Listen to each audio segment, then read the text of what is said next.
Selamat pagi pemirsa, apa kabar Anda di pagi hari ini? Senang sekali saya Heri Orun kembali menjumpai Anda dalam Berita Papua. Sejumlah informasi pilihan dan teraktual telah dirangkum tim redaksi kami. Berikut 3 berita utama kami sajikan untuk Anda.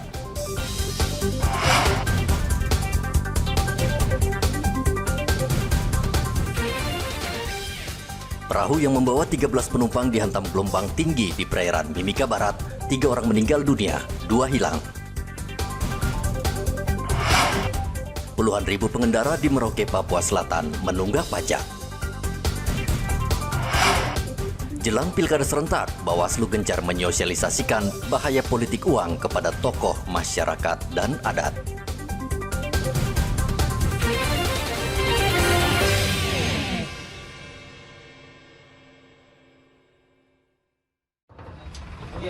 Ya, Pak, silakan. Perahu cepat yang membawa 13 penumpang tenggelam di perairan Mimika Barat, Papua Tengah.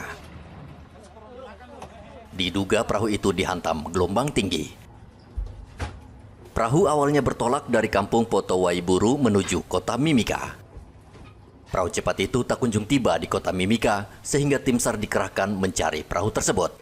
Basarnas Timika melaksanakan operasi SAR terhadap longboat yang terbalik di Muara Irua, Ararau, Kabupaten Mimika, Papua Tengah. Untuk operasi SAR ini dilaksanakan oleh tim SAR gabungan setelah menerima laporan kemarin sore. Setelah menerima laporan, korban yang dicari adalah 2 orang dari 13 orang dan yang ditemukan selamat 8 orang. Tim SAR gabungan telah bergerak ke lokasi untuk melaksanakan pencarian. Untuk jarak ke lokasi kurang lebih 80 nautical mile atau kurang lebih 160-an kilometer dari Timika. Semoga hari ini cuaca mendukung dan korban segera ditemukan sehingga bisa dikembalikan kepada keluarga, dan kami berharap korban ditemukan dalam keadaan selamat. 8 penumpang dikabarkan selamat, sementara 3 penumpang ditemukan meninggal dunia. Tim SAR juga masih mencari 2 orang yang hilang.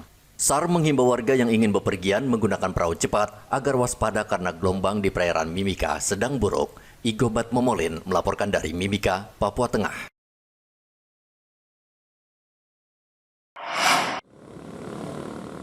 Masyarakat Merauke masih banyak yang belum membayar pajak kendaraan bermotor.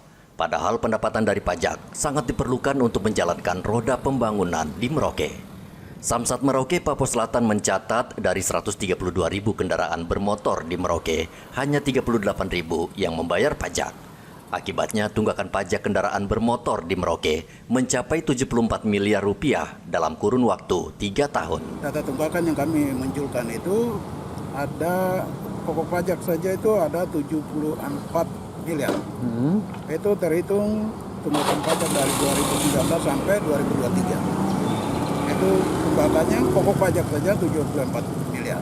Itu. Dari 74 miliar itu ya kita kalau kami punya harapan ya bisa terrealisasi 20% atau 25% dari 74 itu. Karena dari 74 miliar itu kendaraan rata-rata banyak yang sudah rusak, atau mungkin juga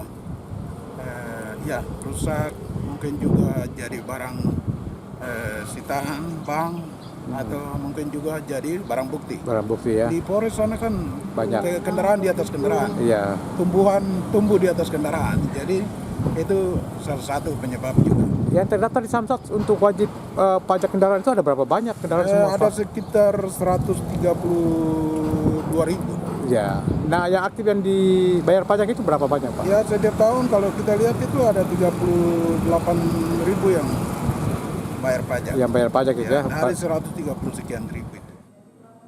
Samsat Merauke mencatat jumlah kendaraan di Merauke setiap bulan terus bertambah antara 300 hingga 400 kendaraan. Jumlah ini belum termasuk kendaraan mutasi ke kota Merauke yang setiap bulannya diperkirakan sekitar 50 kendaraan. Samsat juga mengimbau masyarakat agar segera melakukan proses balik nama jika membeli kendaraan bekas atau dari luar Papua.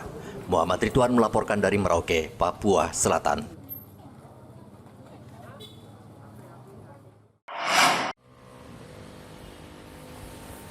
Dinas Kesehatan Mimika saat ini mewaspadai penyakit malaria.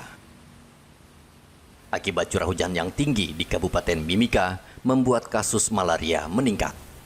Kepala Dinas Kesehatan Kabupaten Mimika Reynold Rizal Ubra mengatakan Dinkes akan menerjunkan petugas kesehatan untuk menyosialisasikan dan memantau situasi wilayah yang rawan malaria.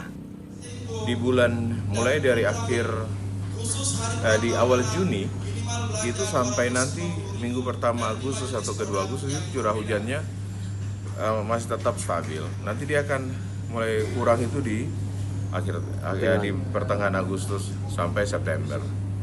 Apa yang kami sudah mengantisipasi malaria, DBD. Nah, ketika di akhir musim hujan itu akan terjadi genangan-genangan air, orang rentan terkena malaria, orang rentan terkena DBD, diare, batuk pilek. Gitu. Jadi memang kami sudah mengantisipasi sebelum 17 Agustus kami mulai jalan untuk melakukan penyemprotan. Intinya hari ini bagaimana ketika mulai transisi masuk ke masa kemarau atau musim panas, genangan air, terus botol-botol bekas, lakukan 3M lah. Karena sekarang demam berdarah, terus malaria itu bagi kami itu paling berat. Beratnya apa? Karena gejalanya sama gitu. Tapi penyebabnya berbeda. Satu virus yang cepat menyebabkan kematian, terlambat itu bisa menyebabkan kematian. Yang satunya malaria yang bisa bertahan sangat lama gitu. Edukasi soal penyakit malaria juga sangat penting. Warga diminta mengatur pola hidup sehat sehingga terhindar dari malaria. Igobat Momolin melaporkan dari Mimika, Papua Tengah.